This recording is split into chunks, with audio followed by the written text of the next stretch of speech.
Well, hi, and welcome to Gemini for Educators, Play and Pause PD. If you want to get our slide deck from today, you can go to bit.ly/Gemini number 4 edu, and that will give you our deck to play along with if you would like to do some of this work later on or whatever that looks like. My name is Cami Cannikins, and I'm coming to you from Medicine Hat, Alberta. I'm an instructional coach in Southern Alberta, and that is on Treaty 4 and 7 territory. I'm also a proud member of Logix Academy Extended Team, where we have lots of educators from across Canada who help out to teach students and their teachers about technology. And that's with Logix Academy. You can see our website right there. We are a Microsoft, a Google, Minecraft, and an Apple partner. And so that means that we do training in all of those different technology tools. And we'd like to say a big shout out today to the 2004 Education Plus services from Google Education. They are the sponsor of today's video so that it comes to you for free. Now, this is a play and pause format. So if you've never used that before, this is how it works. I'm going to teach us all about Gemini and we're going to try some different things and press some tools in there. You're going to watch, and then at any point, there's going to be actually 4 points where there's going to be some activities. I'm going to suggest that you stop and pause the video and try it on your own. And so you can go ahead and pause, you can rewind if you need, and then when you're finished trying out the thing, you can hit play and we'll go on to the next activity. That is how we will roll today as we learn about the things that you'll see in our agenda here. We're going to look at some of the basics of Gemini accounts, some of the different versions out there. Gemini has some different features from some other tools. We're going to look a little bit at prompting. We're going to look at generating images, which is something that Gemini can do that other tools don't. And we're also going to look at generating some different educational things like lessons or assignments, rubrics, maybe some material that you could put into a slide deck. And so we are going to look at lots of things that would be really practical for us today. So as we begin, I want you to look at those items in the bottom box, and you'll see Gemini smack in the middle there. Gemini is an example of something that we call a large language model. It's very similar to another tool you may have used before, ChatGPT. And so those are kind of the big workhorse models. They've been trained with millions and millions of websites and material from the internet, and they have combed that data to learn patterns. And they use those patterns to do what they do. Now, you might have heard of some of the tools up above, Magic School, School AI, Brisk, or Diffit. Some of those, they use these large language models to do what they do. But the Gemini is an example of a big, large language model. And so to get there, we are going to go to gemini.google.com in just a minute, and we're going to look at some of the features in there as well.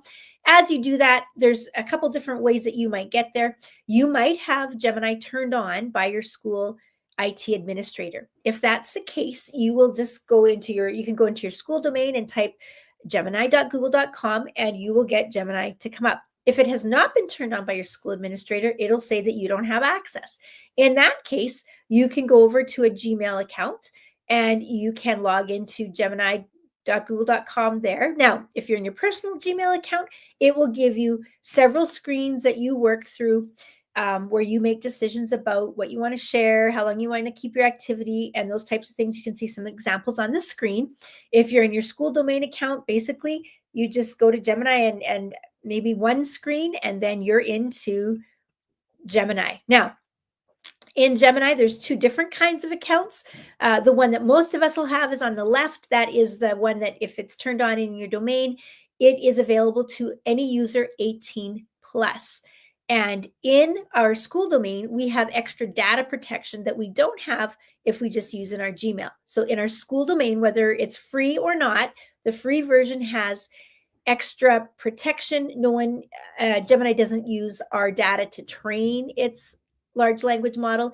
No one is going to look at our data to see how AI is working or not, and it's not going to be shared with anybody else. So using Gemini inside of your school domain offers greater privacy than if you use it in Gmail. And then Google for Workspace is a paid version. It's about $30 Canadian a month. And so likely most of us as educators don't have that. some important things we need to know before we dive into any AI. And so I just want to make sure that we go over these things because they're so important. First of all, AI is a machine. It's a tool. It doesn't think, it doesn't feel. It's just really great at predicting and picking up patterns. And that's what we'll see today.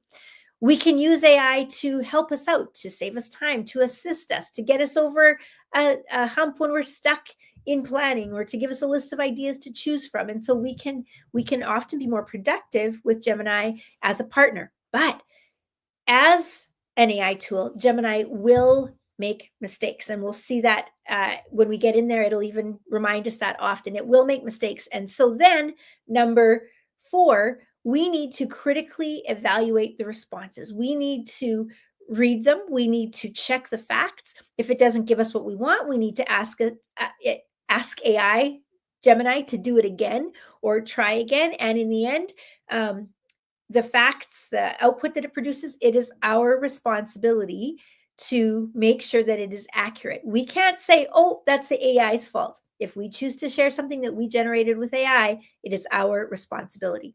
And finally, even though the Gemini model inside of your school domain has better privacy protection, you should always keep private info private.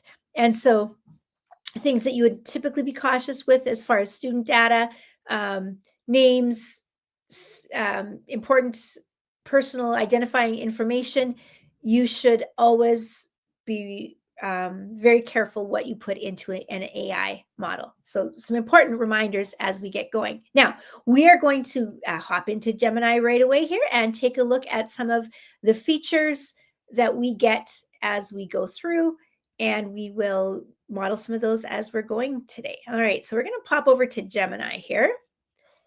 And the first thing that I'm going to do is, now I'm just at gemini.google.com. You can use this in your school domain if it's turned on, or in a Gmail account. I'm going to come down here to settings, and I'm going to switch over to the dark theme because I think generally that is easier to see when we are looking. So to get it to generate something, I'm going to pop in some information. So what I have here is just a simple prompt about some Canadian geography that would be something that would happen in almost every province in Canada.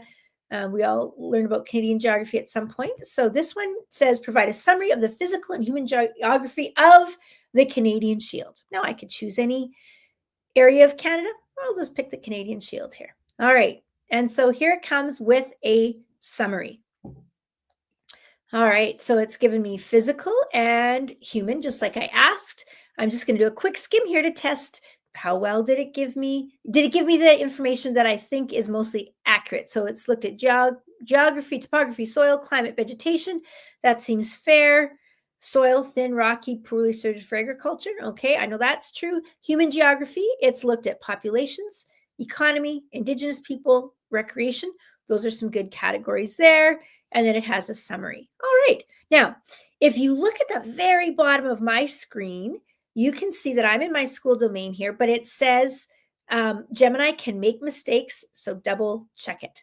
All right. So right at the very bottom there, Gemini can make mistakes, double check it. All right. So if we like this prompt, you can tell Gemini that, yeah, it did a good job by saying, yep, good response. And so you can click on that. You don't have to. What you're doing is you are actually training Gemini by telling it if it's a good or a bad response. We can regenerate if we would like, and we can also share and export. And so at this point, we can export to docs. And so if I just open this up, over on the bottom left, it says creating document. And then I can open it in docs, and there it is, nicely formatted. I would note that it in the title or in the title, the label of what this is, it gives you the whole prompt. So I'm just going to type in there Canadian Shield summary. So that's more accurate. Okay, so we have a nice pop into Google Doc there. You can see we can also put that into a draft. It'll open up in Gmail if you have it. And then under this last little tool here, we have some items that we can do as well. So I'm going to come to the listen one. And if I come up to the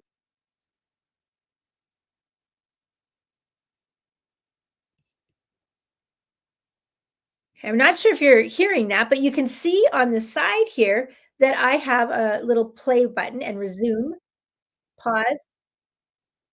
Okay, so it's reading to me right now. All right, so that is super nice, a great differentiation feature.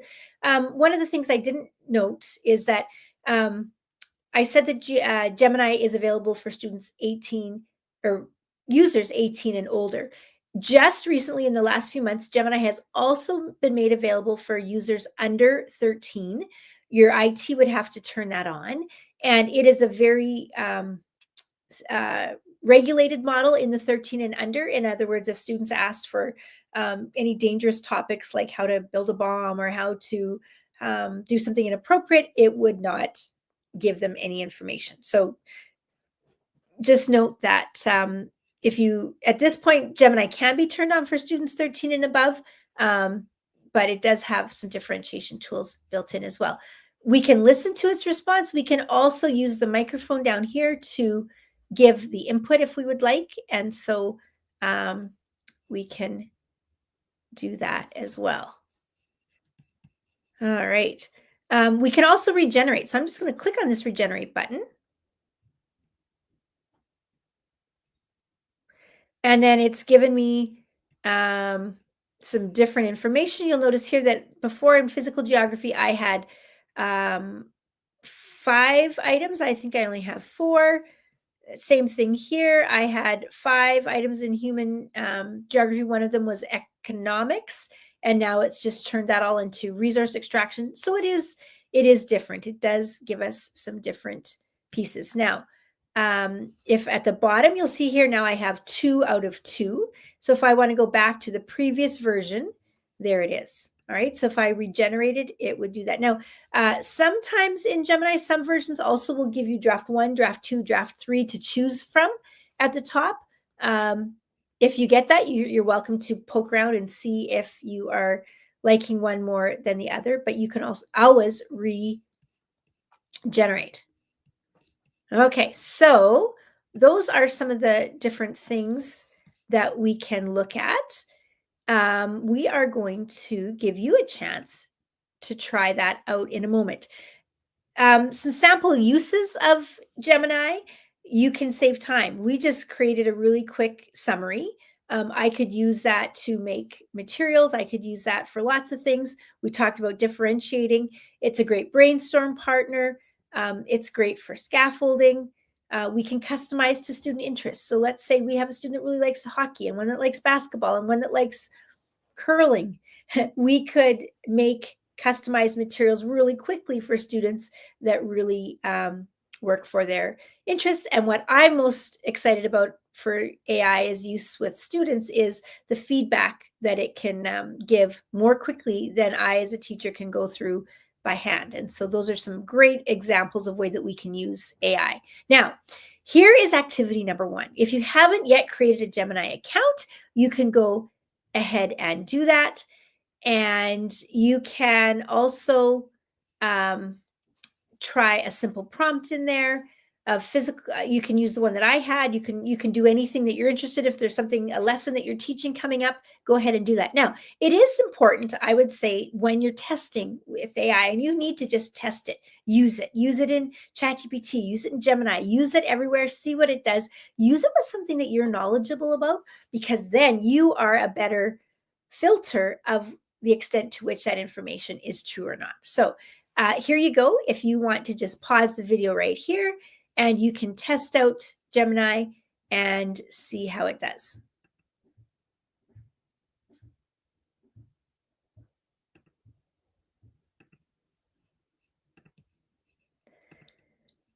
All right, next thing we're going to do is we are going to look at prompting. Now, the first activity, we had a really simple prompt. This one's going to be maybe, next one we'll do a little bit more specific, but there's some parts of a prompt that we want to always include. Now, you likely have heard or seen lots of infographics that have parts of a prompt or different acronyms about how to prompt. Basically, there's a couple things that we want to do. We want to give it a role.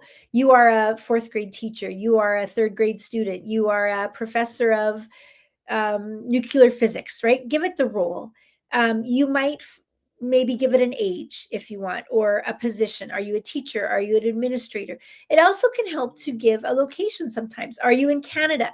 I think that's especially important because otherwise it's bent will be to give us American data because there is most of that. So if you want Canadian information, you should probably give it that. Now, what do you want in detail? In the last prompt, was really simple, but I asked it for a summary. You might ask for a list, a bulleted list, a numbered list, a letter, a email, all different kinds of things. What are you asking it to do? Then we want to give some details about the content. What level do we want it? An 11th grade level, a third grade level, so a kindergarten can understand it. Do we want one paragraph, 5 paragraphs? Do we want casual? Do we want formal? What are some limits that we want? Do we want a 10-item list? Do we want a 50-item list?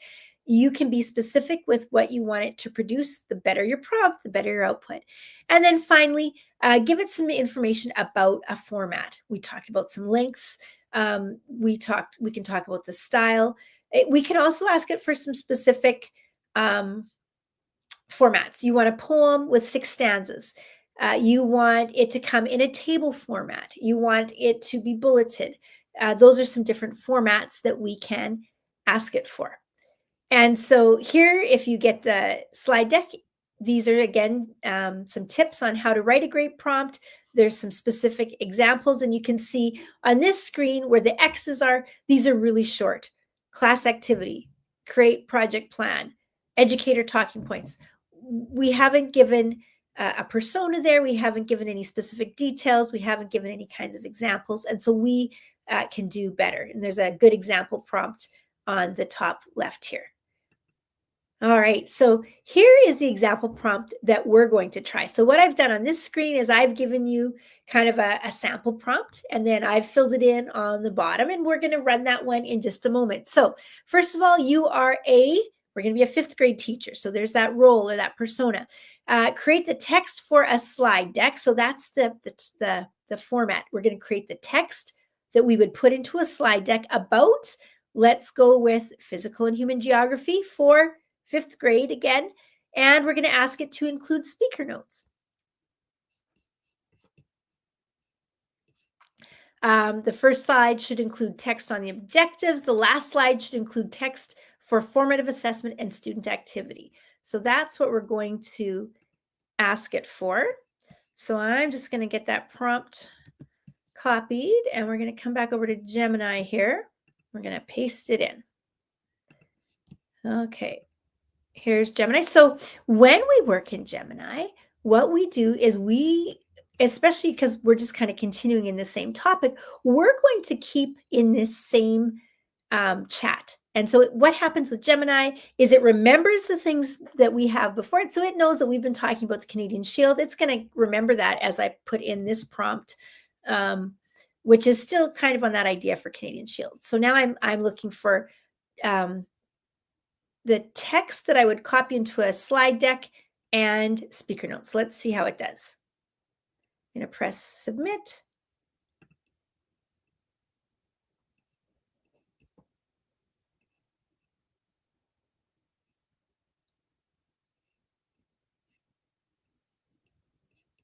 Okay, so here's the header of my slide, the bullets, speaker notes, bullets, speaker notes, bullets, speaker notes, bullets, speaker notes. Now, I noticed that on the later bullets, it does a better job of being concise, just like I would want to put in the slide deck. Look at the first one here. Students will be able to identify. Actually, it's the objectives. Okay, so that's why they're longer like that. Let's just go back to my prompt and see what I asked it for. I'm going to expand that. It said 7 slides. The first slide should include text on the lesson objectives. Okay, and it did that. The last one should be on formative assessment. Okay. Let's explore. Okay, formative assessment and activity. And I didn't ask it to generate them, although I could do that next. I could ask it for some multiple choice questions about this. I could ask it for a journal prompt. I could ask it to create the formative assessment, but here it's just given me a slide where I would put that in. It suggested a poster or a diorama of a typical landscape of the Canadian Shield, a short story or a poem. So it's given me some ideas, and then it's given me some speaker notes as well. Now, you'll notice here that it isn't it didn't put it into a slide deck. There are some tools that will do that for you, but even the tools that claim that they're going to make a slide deck for you, they mostly work best if you have a nicely formatted list like this. I could now take this list and put it into one of those automatic slide generators, and it would work quite well because it is so nicely formatted. But most of the time, they work best if you have something really good to start with. All right, now, one of the things we're going to look at is under the three dots, it lets us double check responses. So I want to see, okay, how accurate is this information?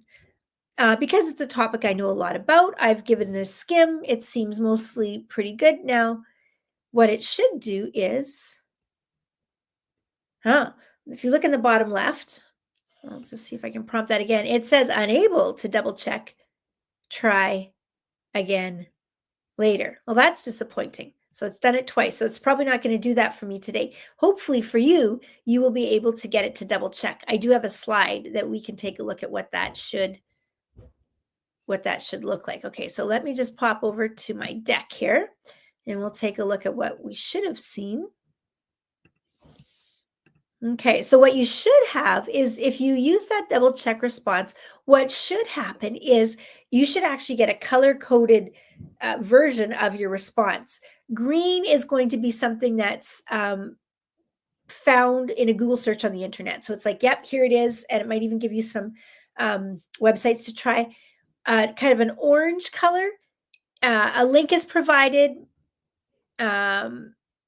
if it's available, but it's not necessarily totally relevant or totally matching. So it might not be. It might be something you should be cautious about. And then if it's not highlighted at all, there's not enough information to necessarily say prove on the internet on Google that it came from there, and then you for sure then would want to make sure you're checking those sections as well. So hopefully the double check responses is working for you. That's a super neat tool. Now, that doesn't mean that you shouldn't still use your teacher brain to check that out, but that is something that you can look at. So give a little pause here, and you can create the text for a presentation, a slideshow, and then try checking your results. See if you can get that to work for. Tell it how many slides you want, the topic, the grade level. Okay, there we go. So one more topic, grade level, all those things. Here we go, and give that a go and come back and press play when you're ready to continue.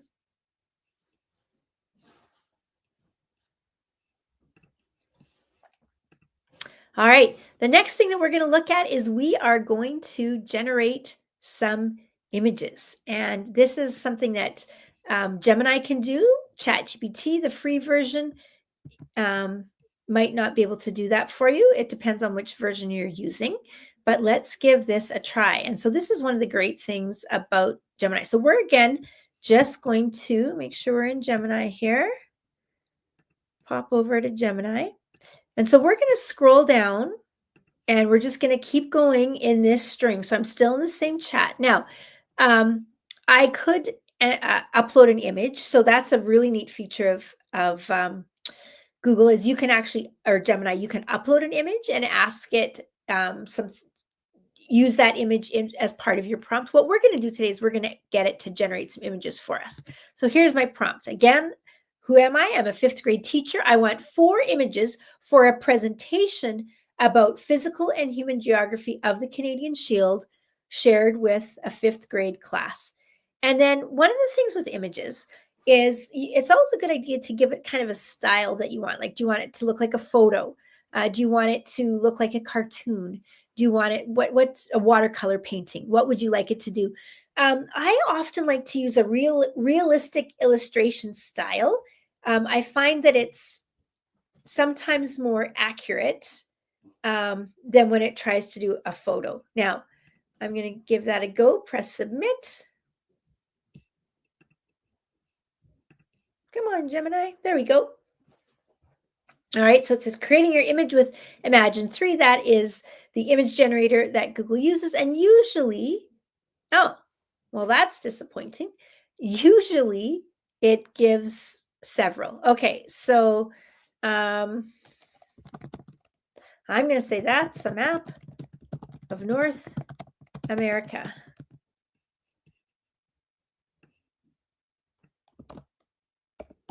Please create 4 images. Okay, so and then I pop the rest of that in there again. Let's see what happens.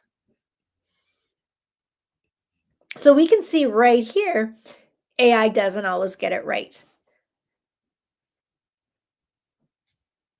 Now, that is a mediocre version of an image. Let's have 4 more. It has, I'm going to say, be sure to include trees. Okay. Usually it gives several at a time to pick from, and I've even asked it for 4. Okay, so this one is rocks and trees. I don't know about that pointy mountain in the back. Okay, it only appears to want to give me 1 at a time. Let's see what it's going to do here.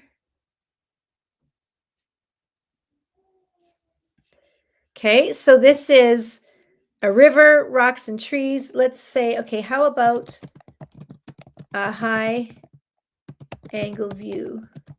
Be sure to include rocks, trees, and I'm going to say lakes because this is a river. And while there are rivers in the Canadian Shield, there's certainly more lakes that we would expect.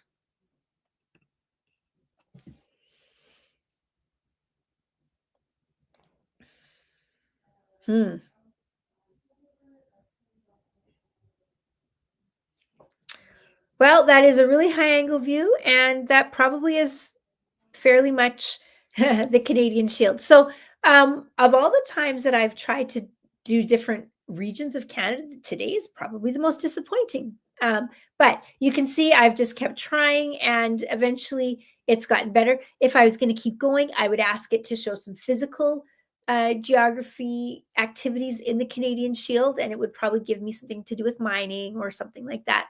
But we're going to continue. But before we do that, this would be a good example of something that we might want to copy. So if I wanted to copy that, now I'm just actually going to pop over into my document that I have here of the Canadian Shield summary from before, and I can paste that in there. There it is. I'm going to get rid of the sure there's an image because that really seems like AI. Okay, and put my image in there. There we go. So we can copy that really easily from Gemini. I could take one of these other ones and pop that in there as well.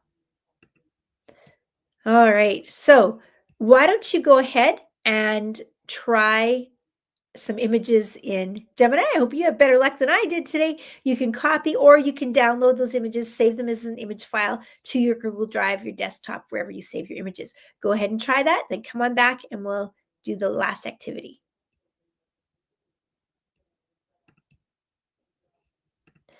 All right, our last activity today is going to be to generate a rubric and an assignment. So here we are. We're going to give it, ask it to do an assignment for us, and we can also generate a rubric. All right, so I'm going to be an expert teacher and curriculum writer. There's my persona or my role. The task is a clear and detailed set of student-facing directions and a rubric. So I'm asking for 2 things, directions and rubrics for a grade 5 assignment. where students are making a 2-minute summary video on a region of Canada. So this time it might not be Canadian Shield, any region. I'm asking the rubric to be in a chart. So I've really been specific with the format, and I'm asking for a 4-point scale. So I'm asking for quite a lot here. Let's pop over to Gemini and give that a try. So we're going to just continue going down here. Let's see what happens. Okay, so student-facing activity and a rubric. Okay, so it is student-facing. I like this. You're a travel agent. Your job is to create a captivating 2-minute video. Good. Assigned region of Canada. Good. Think of it as a commercial for your region. I like that. All right, so your video should include these things. And so it gives, these might be the different ideas that it includes. So it's given kind of a topic with some examples. I like that. Engaging visuals, and it's given a list. A persuasive closing, like a travel agency, come visit. It's given some tips for success, places to look, places to plan. So here it says plan your video, create a storyboard or a script. I could, if I was using Gemini, I could ask it to create a storyboard. I could ask it to create the script. There's also tools that we can use that we can use, have our students use AI to create some of those. Practice, be creative. Okay, now let's take a look at this rubric. Okay, 1 to 5. Content accuracy, clarity and organization, visual appeal, persuasive techniques, presentation skills. I like those categories. It did a good job there. It's given me improvement, approaching, meeting, exceeding, exceptional. Okay, so exceeding and exceptional. Interesting that we have those two categories at the top. But what I really want to show us, this is reasonable. I could absolutely edit any of this, especially if I export to Sheets. Look at this. So I've clicked on export to Sheets. Bottom left says a new spreadsheet has been created. Open in Sheets. And there it is. Now, with just a couple quick things, we can make this really usable. So I'm going to select all of my information, and then I'm going to come on the top toolbar, and over here I'm going to do some text wrapping. There it goes. So that it's all, I can read it all in there. Now I can edit. I can, make this more specific. I can do anything I want in here, save it. I have a nice rubric that's editable. And I don't know about you, I'm going to make some changes to this rubric, but it's much easier for me to make some changes and to tweak and to edit than have to start from scratch. And so that's one of those great ways that we would use Gemini, is to get us started, and then we can continue from there. So your turn now. Go ahead, complete this activity, ask for an assignment and a rubric, try exporting to Sheets, give that a go.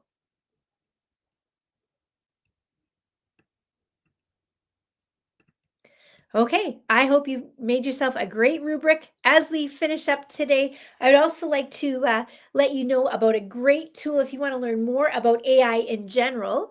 Grow with Google has a course. It's about a 2-hour course, completely free, called Generative AI for Educators. It'll take what we did today, go deeper, and just give you a really great background if you're interested in learning more about learning how to use AI as a teacher, so that you can really lead that on for your students.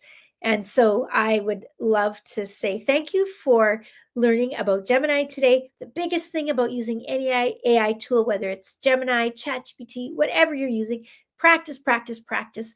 Get used to it. If it doesn't do a good job, ask it to do better, and just keep using it so that you know what to expect. That's the best way to get good at using AI. And I hope that you enjoy using Gemini to learn more about AI.